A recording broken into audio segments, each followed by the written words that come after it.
never been easier to build something that 10 million people use or 50 million people use or 100 million people use. Simultaneously, it's probably never been harder to build like a new platform that 3 billion people are going to use or 5 billion people are going to use, right? There's some like almost like utilitarian function that some of those platforms serve that like they were early to the internet. They got to a stage where pretty much everyone in the world uses them. But it really has never been easier to find something that 100 million people are going to use and build it and get it in front of those people. And I think that means that it's easier to build like apps and platforms that focus on a very particular need and niche for people without trying to be all things to all people. I remember the days, I'm old enough now, I remember the days when Facebook first came out, and I remember you would go out, you go to a party, you would post all these pictures of every single thing that happened, and these were terrible pictures. They were done with the phones at the time, they were horrible, they were not good, the lighting wasn't good, and then things very quickly changed. Instagram came in, it was a much more curated feed, MySpace died, Instagram became this place where you like showed off and posted stuff. And like now, maybe it's because I'm old, but I have not posted a picture on Instagram for years. And if I look at my younger friends, my younger colleagues, some of them have Instagrams that are completely, empty. They haven't posted anything ever. Social media has changed tremendously over the last few years. There's been a lot of societal backlash over things like Cambridge Analytica, etc. And I get the sense that Gen Alpha is doing something completely different. Matt, what's your intuition on this? Yeah, so I mean, I think we definitely feel all of those things. And I think at the end of the day, like, there's nothing better than getting to like share an authentic moment from your life with the people you actually care about and know in real life. Like everyone loves to do that. You love to see what your friends are up to. You love to share moments from your life. But it feels like all the products that are out there these days have kind of like completely left that behind, right? Like you open most of these apps these days and they're more or less entertainment products at the end of the day. I hardly see content from my friends when I open those apps. I'm sure like it's the same for you, right? And so I think people are kind of ready for something new that is much more oriented around those like best friends they know in real life. And yeah, we launched 4 years ago at this point. And in the early days, Gen Z was really our like bread and butter, right? So it was like college kids finding out about Locket, using it with their friends. And, those were people who like grew up in a world where maybe initially social media was really exciting. You're probably similar to me, like got these things when you were in like high school and college and it was super exciting to start with. But then over time, like the world shifted and people started to realize that these platforms maybe can be more negative than positive in a lot of ways. And what's been really interesting for us is like we saw that trend start with Gen Z, but it's really this like next generation that's coming up after like the Gen Alpha folks. They're kind of just getting to high school for the first time. They're getting their first phone. They're using, the internet for the first time and social media. And, a lot of these teenagers are, instead of using products like Locket as a companion to the bigger platforms, they're just like never getting on the bigger platforms to start with. And instead, they're using apps that are much more focused on close friends, authenticity, letting them connect with friends, but maybe without all those downsides that come with other social platforms. We've certainly seen a lot of that. And it's kind of interesting to see like each generation almost like reacts to these ideas more and more than the previous generation. I think it's super interesting to think of this as a reaction against the previous waves of social media. Can you walk me through your product a little bit? Like, what is it you guys do and who are your users? Yeah, so Locket's a close friends social app. Our claim to fame is this widget that you add to the home screen of your phone. It sits alongside all of the other app icons on your home screen. People typically add like 10 to 20 people on the app, so it's way smaller than what you'd see on another social platform. And then throughout the day, whenever you send a photo or video on Locket, it'll just pop up on that widget right on your friends' home screens. You can imagine adding your best friends from college. You open up your phone, you see a little slice of life updates from their day as they're using Locket. And then over time, we've evolved to be a full social platform with great chat features, ways to view memories with your friends. But at its core, it's way more private. It's way more authentic. It's not about sharing content with millions of people and meeting new people and all of that kind of thing. It's more, how do you deepen those relationships with those like 10, 20 people who you already know and love in real life? And I think the other fun part is like we had a pretty untraditional start as a company. So she built the first version of the app as a present for my girlfriend Ava back when we were going long distance for the first time, and really had like no ambition for this to become like a big company or anything like that. It was much more serving a personal need, you know, like we were living apart and being able to like open up your phone, see the other person immediately and just feel a little bit closer was really special. And yeah, we ended up spending like 6 months just using it as our like private app with, it wasn't on the app store, nobody else could download it and that kind of thing. And it was only after like seeing how much of an impact it made for us that we actually like launched on the app store, and we're lucky to get a lot more users now. But yeah, I think it really started from a place of like, it would be fun if there was a more private, more like authentic way to connect with the people you care about. And who are your users? Because my intuition is that they probably skew young, right? Like I've got a WhatsApp group with my university friends. Like we're pretty old. We're probably not going to move off of WhatsApp. So I guess that your user base is a bit younger, a bit more willing to try new things. Yeah, exactly. And I think that's where the platform's evolved a little bit over time. So it really started with Gen Z folks, high school and college kids. Over time, I think that high school demo has just become like bigger and bigger for us. And, I think again, it's like there's just more and more reasons for a high schooler who is using social media for the first time to choose entirely different products these days. And to your point, it's kind of like if you're, well into adulthood, you have your habits, you have your group chats and all these apps. It's pretty hard to like convince people to switch to something new, right? Like it's pretty ingrained in how you use your phone. But it's always like an interesting opportunity when you have like another generation coming up that wants to do things differently. And when we chat with like Locket users who are in high school, a lot of them like use Locket as their like only way to do social media with these friends, right? They're not using it as a companion to the other platforms. They're just using it as the main way they stay in touch with their friends. And that feels super exciting compared to like, convincing the whole world to switch overnight to a new platform.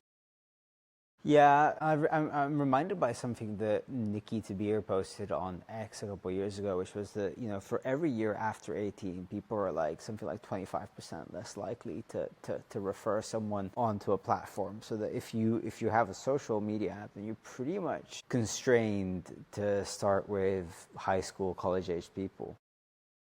Yeah, 100%. And no Nikita well, he's actually a Locket investor.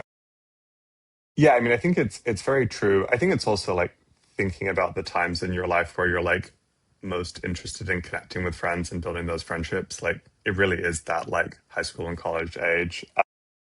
I don't know about you, but I definitely do much more of that, or much less of that outside of college, being an adult, busy with work and all that kind of thing than I did when I was in high school and college. So I think there is something natural to that.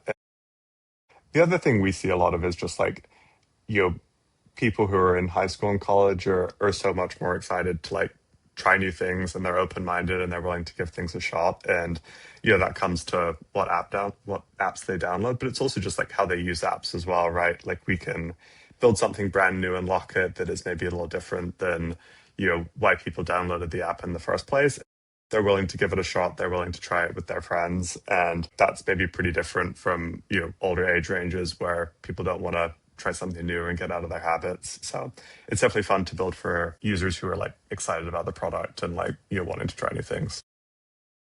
One thing I find super interesting about social media is you start off with products which are quite distinct, right? Like MySpace was very, very different from Facebook. Snapchat was very, very different from Instagram.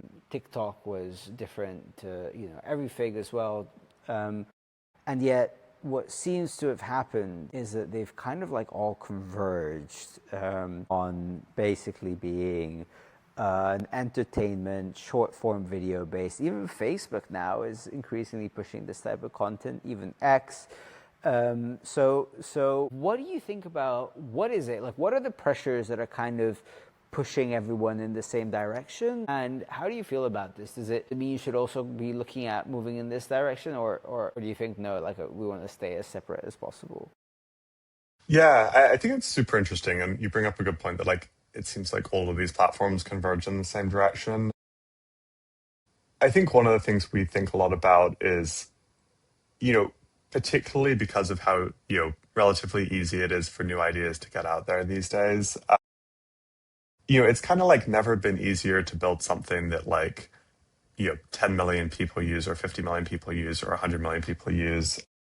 Simultaneously, it's probably never been harder to build like a new platform that 3 billion people are going to use or 5 billion people are going to use, right? Like there's some like almost like utilitarian function that some of those platforms serve that like they were early to the internet, they got to a stage where pretty much everyone in the world uses them. But it really has never been easier to like, find something that 100 million people are going to use and build it and get it in front of those people. And I think that means that it's easier to build like apps and platforms that focus on a very particular need and niche for people without trying to be all things to all people, right? Like I think when I look at Locket's growth, obviously if we have 3 billion users one day, that would be pretty cool. But there's a world where we have 100 million users or 200 million users where we can be a fabulously successful company that way and have a huge amount of impact on literally hundreds of millions of people's lives, and build a great business while doing it. But I think you can do that in a way where you're not trying to be all things to all people. And so for us, like I think we really see like as these platforms head in that direction of entertainment and short form video and all of those kinds of things, it's just like a bigger and bigger opening for platforms that want to do it differently and be more focused on friends and the things that people really care about.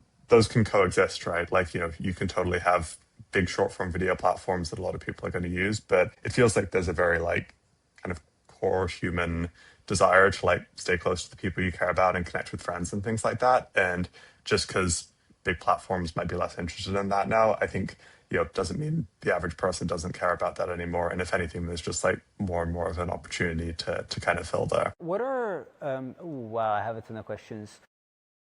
Just so I understand, like, from an incentive perspective, part of the reason why these companies serve so much short form media is because they also are ad dependent, right? And the more you spend looking at your screen with videos of chickens running around and cats or whatever, the more time they have to sell you ad inventory and to monetize your attention. What is Locket's business model? Like, how do you guys monetize? Is it an ad-driven model? Is it a subscription-driven model? Is it a sort of freemium sort of model? How are you guys monetizing, and how does that impact what you guys think about in terms of what product features to build out? Yeah, 100%. And I think you're spot on. Obviously, like the monetary incentives are a big part of how these things play out. We've always gone about it a little differently with Locket, where half of our business at this point is a subscription product. The other half is ads. I think that's let us kind of evolve the platform in a way where like, paying customers is a huge part of our business. And in the long run, we think that can be, the majority of revenue. And that's definitely the direction that we want to head. And that means that like building the best product is really like what wins at the end of the day, right? Like, we have to build something that people are going to pay for and retain and continue to want to use. And that's not to say ads don't have a world or a role in this world, right? Like, any of these products, you want as many people to be able to use them as possible, and ads definitely are a way to make that more feasible. But it's very different to have a business that's like 50-50, growing more on the subscription side, and that can become the primary revenue driver compared to a place where most other social platforms are in the like 99 versus 1% sort of breakdown between ads and subscriptions. And so I think that goes back to the previous point as well. Like actually being able to build something that tens of millions, hundreds of millions of people are going to use is kind of an opportunity that wasn't really there before. And a lot more of those people are actually willing to pay for things as well. Like you see this with AI products, you see it with other social platforms that are starting to introduce subscriptions, and getting to build that way from the start versus trying to like tack that onto an existing business model, I think, means that we could be in a place, 5 years from now where we're at 100 million user scale and a sizable chunk of people are actually paying and driving the business that way. Maybe that does make it a little bit easier to resist some of those trade-offs that come with a purely ads business model. I think you touched upon something super interesting, which is that at the beginning of the internet, the pitch was always that things were free, right? Everything was supposed to be free, and And that's why ad-driven model took off the way it did, because people didn't want to pay for anything on the internet. I feel like that has changed quite a bit. Like, I think people are much more willing to pay for online services, for things online. They have their credit card details saved. They have Apple Pay. They don't need to put in their credit card details immediately. It's a lot less friction. What do people pay for when they pay for a subscription on Locket? Do they unlock extra features? Do they get, what is it that they're looking for? Yeah, I mean, for us, a lot of it comes down to like power user features that, the diehards are really going to love. And so that's things like being able to, share more types of content. You can share longer videos. You can do things like upload from your camera roll, which we generally don't let people do to kind of make the app feel as authentic and personal as possible. So every photo is normally, taken into Locket app. And then things like customizations actually go a super long way. One of the like trends that we see a lot of is that people view their phone and their home screen as like an area for self-expression and to show their personality these days. You'll see like crazy wallpapers and home screen designs and things like that that teenagers have. And one of the premium features we offer is like greater home screen customization. So you can do like different frames on your widget, make it fit in with your home screen, make your phone feel more personal. And the same goes for in the app as well, like just being able to like, customize the appearance of things, add different wallpapers, customize how things work. For someone who's using the app, frequently day in, day out, they're actually pretty excited to like, pay a relatively small amount of money to make it that much better and make it their own and make it feel personal. And so I think, we look at that as just a start. I think we want to like, provide a ton more impactful benefit to subscribers in the long run. But I think people maybe just these days recognize if they are, using something every single day, paying just a little bit of money to get the best version of it is actually a pretty smart move. And it feels like over time, just like more and more people are going to be willing to do that. Yeah, I mean, I pay a subscription to X, and I'm not entirely sure what I'm paying for. But I spend so Yeah. much time on it anyway. I thought I might as well pay them something. Cool. So over the last 4 years, you've obviously grown the product tremendously. What were the main sources of growth in terms of acquiring users? Was it people referring each other to the app? Was it working through user-generated content campaigns? Like, biggest growth drivers? Yeah, I mean, I think we had a pretty fun story with this. In the very early days, we got our start really due to kind of purely organic TikTok virality. Um, when we first launched on New Year's Day of 2022, I kind of made the first batch of TikToks myself with my girlfriend, kind of telling the story of the app, showing off the core functions, all of that kind of thing. Pretty much overnight ended up having a lot of virality from those videos. I think we probably got a few million views in the first week just from that content. And that drove the first round of downloads, started to get some people onto the product. And I think what was really special in the early days is a ton of those early users just ended up making content about Locket. There's this whole UGC kind of marketing thing these days that everyone talks about. This was truly UGC. This was just people like downloading the app and making videos about it. We didn't tell them to. We didn't incentivize them in any way. And we ended up having thousands and thousands of these people making videos, like showing off how they would use Locket with their significant other or with their best friends. And that really propelled the app in the early days. I think we probably did like maybe 5 million downloads just in that first month, all driven by this like purely organic content.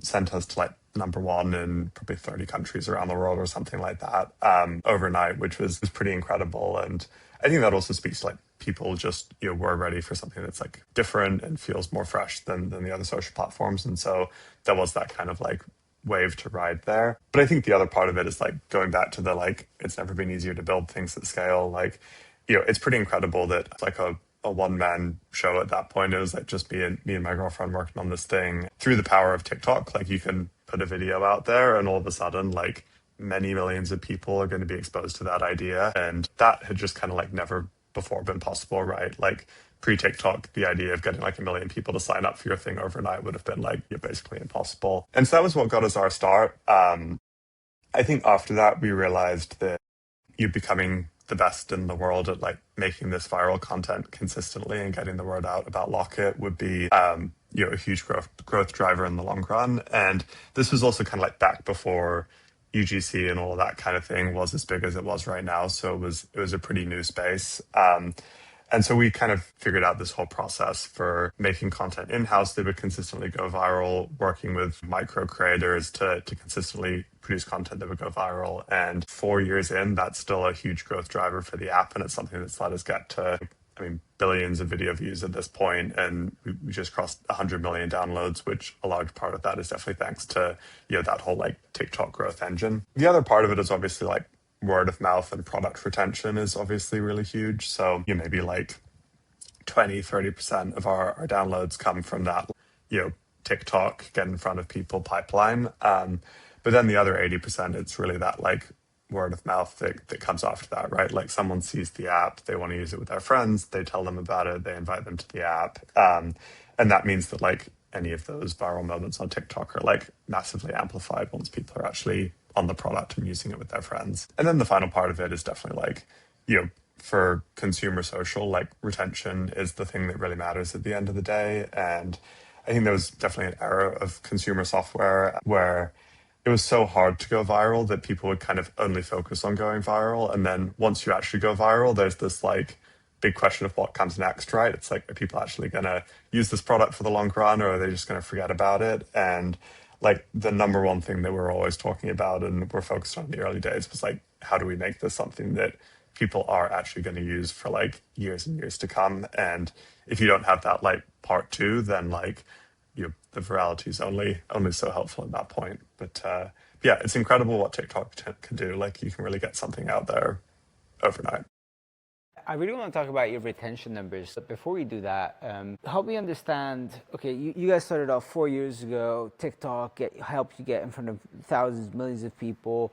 Now, every time I get on X, I see Nick, for instance, who's the founder of SiteShift. He keeps telling everyone, yeah, you just need to post 1,000 TikToks a day and you're going to grow your app. There's thousands of new submissions in the App Store. Everyone and their grandmother seems to be building and shipping apps and promoting it via TikTok videos.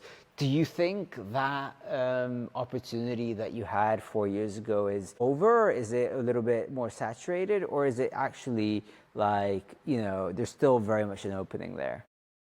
Yeah, it's a great question. I think it's like kind of, unanswered at this point and hard to tell exactly what's going to happen.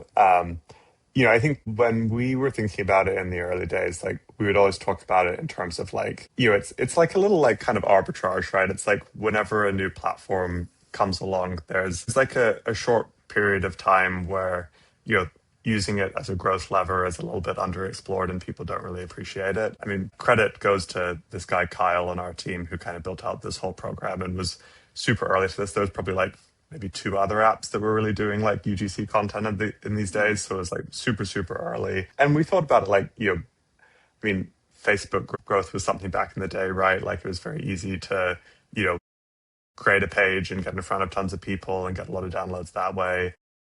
Yeah. SEO was that at one point, right? It was like you get great at SEO and all of a sudden you have millions of users. But over time, like people figure that out and it becomes more and more saturated. It becomes harder to stand out from the pack. And I think with like the UGC TikTok stuff, it's still probably in the middle. Like there's definitely a lot of opportunity there. And I have tons of friends who, make new products and consistently go viral and get a lot of users that way.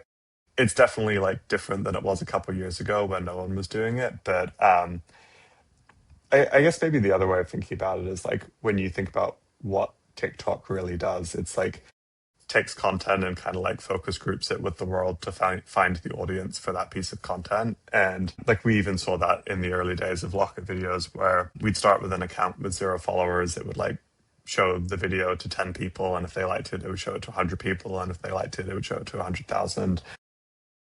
And so even in a world where like people are making, thousands of UGC videos and every app's trying to do it, that like focus group sort of idea still applies. And if you have an idea that like, millions of people do actually genuinely want and genuinely feels fresh compared to what's already out there, I think the algorithm will still do a good job of like getting that content in front of people and exposing them to your idea. The hard part is just like only so many ideas I think can actually like have that sort of like legs in the algorithm to be interesting enough to enough people. But even if everyone's doing it, it feels like the best ideas can still kind of rise to the top. Yeah, I do wonder though, like because I think part of what pushes people to social media apps where they actually see their friends is that they don't want to have the complete sensory overload of what short form video has become, because like if you want your videos to perform, you need to hook people in the first few seconds of the video, so you need to increasingly do things which are outrageous or in some reason just stand out. I spoke a few weeks ago with a financial influencer who told me, like, yeah, there's 100 different tricks that we use. We have a fire alarm, like a smoke alarm, go off in the first few seconds of the video. We do this, we do that, all of this to make sure that people stay watching as long as possible, because then it will get as much distribution as possible. How do you think about this, right? Because there's this little bit of a contradiction between, yeah, people want to actually see their friends and spend their digital time in a more intimate setting, versus the whole we're going to grow by surfacing content across these mass distribution channels. Yeah, for sure. I mean, I think the way I look at it is like there's totally a place in the world for like these short form video apps, right? Like people do want some entertainment and that's okay. I think should it be the only option? Should it be the thing that people spend all of their time doing? Definitely not. But I use TikTok and other apps, right? And I don't think that's necessarily a bad thing. I think in terms of like what actually goes viral though, like I think like the overly optimizing the videos themselves and kind of saying like it's all about just getting people to watch these, and if it's like you know hacks in the video to maximize watch time and that kind of thing, that's worth it. I think whenever we've really tried campaigns on TikTok that work, like there's a big difference between like getting something that can go viral and get a lot of eyeballs and explaining the product in a way that people are actually going to want to like download and use it. We've definitely had videos that have gone super viral and like 10 people downloaded the app at the end of it, because what people were actually like watching in the video was the video. They didn't really care about the product. Yeah. And so I think there's a very different game, which is like figuring out how to explain your product in a way that's really going to connect with people. And that feels a lot healthier and a lot better than the kind of like hacking for attention at all costs kind of approach. And it's those videos that actually like go viral in a way that leads to downloads versus a way that just like gets in front of a lot of people. So like when a video works for us, it's also like people like tagging their friends in the comments and saying like, you got to download this app, I want to try it with you, and that kind of thing. Mm-hmm. Yeah, again, that feels much different than like we're just gonna like do anything to get the eyeballs. So I feel like the authenticity element of it's still pretty important. Nice. I think the other thing that kind of like might disturb the equilibrium here is AI, right? Because AI is doing two things. One, it's making it very easy for people to build stuff. So there's more and more incentive to promote it via short form video. But the other thing it's doing is like making it very easy to generate content, right? One of the interesting things we've seen in the last few months is the surge of AI generated videos and content and images that are just, getting people hooked. How do you see this space? Like, has the rise of AI impacted your marketing campaigns? Has it impacted your user base? How has it changed things? Yeah, it's a great question. I mean, I think the easy ones on the marketing side. I think like it's you've honestly probably done less there than you would have expected. It's obviously a great tool for like, you can manage your campaigns a little bit more efficiently and all of that kind of thing. But in terms of the actual content itself, like, we've still very much found that like working with creators and college kids and stuff like that to make content is still the best way to do it and the best way to like get a genuine voice out there to get people to download Locket. So we haven't really seen much on the generative side like have an impact on the actual like marketing side so far. I think when it comes to like how it impacts these platforms in general, one of the things we've definitely found is that like it kind of cheapens the content even more on other platforms, right? Like it feels more removed than ever from like what your friends are doing in their real life and the things you care about. And I think one that makes like content on an app like Locket, which is like, it was taken by your friend, you really care about the person on the other end of it, so much more valuable, and it stands out even more compared to maybe what you're seeing on your like TikTok feed or any of those things. But then part two, like I think when it actually comes to people making this content themselves, which obviously that's a big part of why people download the big AI apps is to generate content. I think we kind of have a theory that at the end of the day, like seeing a piece of generated content that was created by some random person out in the world is never going to feel that special. Mm. If you're doing something with your friends and you're like making a funny joke with your friends from school or whatever, and AI content is part of that, that immediately probably feels way more meaningful than just seeing like some random piece of content out on the internet. And so, I think there's definitely a world where this tech is used as a way for people to express themselves and connect with friends and that kind of thing. But it really comes down to like the people you're using it with and how you're using it versus, every piece of content in your feed was generated by someone you've never met before. That feels like kind of the opportunity to tap into a little bit more. Okay, so what I'm hearing is basically the demand for actual human content, and not human in terms of human created, but like human in terms of someone you actually know, is probably going to rise now that there's so much AI generated content just being published everywhere. 100%. Yeah. And I think like that's a lot of why people like want to share things and want to consume things. It's less about the content themselves and probably a little bit more about who is the person on the other end that made this and like, does this help me connect with them more? What about on the business side in terms of development effort, development speed? Has AI been transformative? Have you guys been able to ship a lot faster? I hear a lot of that as well. Yeah, I mean, 100%. I think, I mean, maybe going back to the like, how do business incentives work for these platforms? One thing that we've done pretty differently as a company in general is we're still like we're 14 people. We've raised much less money than some of the bigger platforms. And yet we've still been able to scale to many millions of active users. And in the early days, I think that was more just a matter of like doing more with less. And it's incredible how far you can scale a platform with just like 5 or 10 people these days. Hmm. With all of the changes with AI over the last year or so, it's like maybe that trade off of like doing more with less is almost like less the case these days, right? Like you can actually do even more than ever still with less. And so we've definitely felt it on our team where like our 10 folks can do like so much more than they were ever able to do before. It feels like we're heading in a direction where you can imagine like a team of 50 people building a platform that's used by 100 million people or 500 million people in a way more feasible way than before AI. And so, I mean, that just gets us excited that like maybe the world's kind of moving in this direction of like smaller teams, like raising a little bit less money. And yeah, you can have a huge impact on the world with a smaller number of people. That's definitely a pretty exciting thing.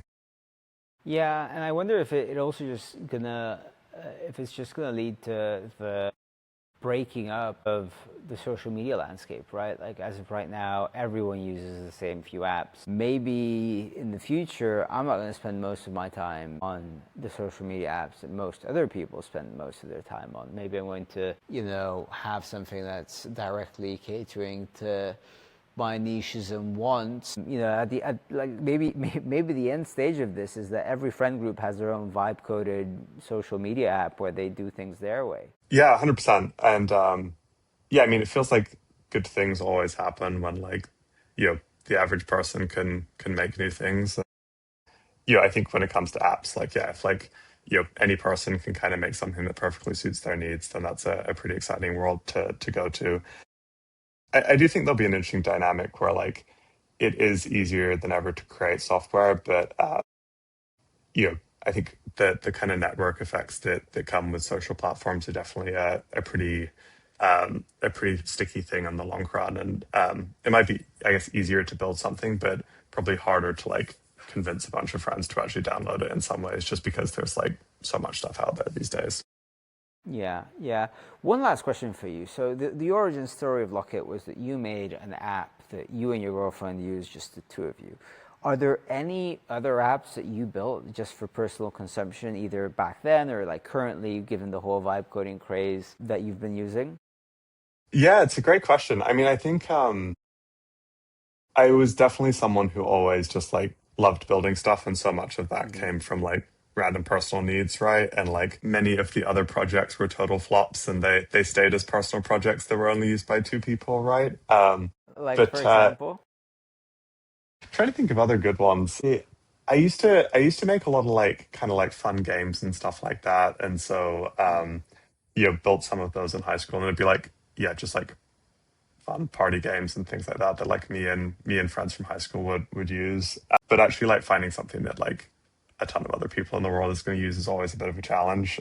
But yeah, I mean, I feel like I think one of the interesting things with like consumer apps is you definitely there's one way of going about it, which is being like, I'm gonna like map out the social media landscape and I'm gonna like find the perfect niche and I'm gonna like start a company around that and it's gonna be highly successful and all those kind of things. The other way of doing it, I think, is like what happened with Locket, which is like you're just kind of curious and you build something and then it turns out that that's like much bigger than what you Such a initially cool one. imagined. And Yeah. that feels like if you look at the things that have actually worked, like much more the way to do it than being like I have this grand vision and top down view of the world.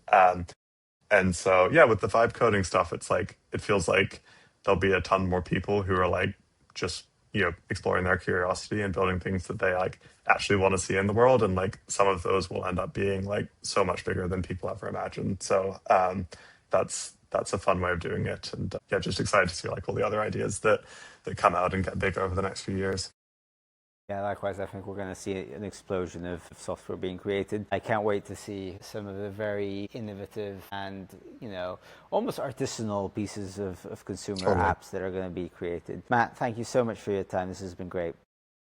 Yeah, this was fantastic. Thank you again for having me on. So much fun. Let's give it a minute because the signal seemed to be lagging a bit. Gosh, I hope we don't lose this footage. It seems to be stuck again. They've been having outages all week. Okay, I Oh can't no. actually pause it, so I don't know what we're gonna do about that. It says 99% uploaded on my end. I don't know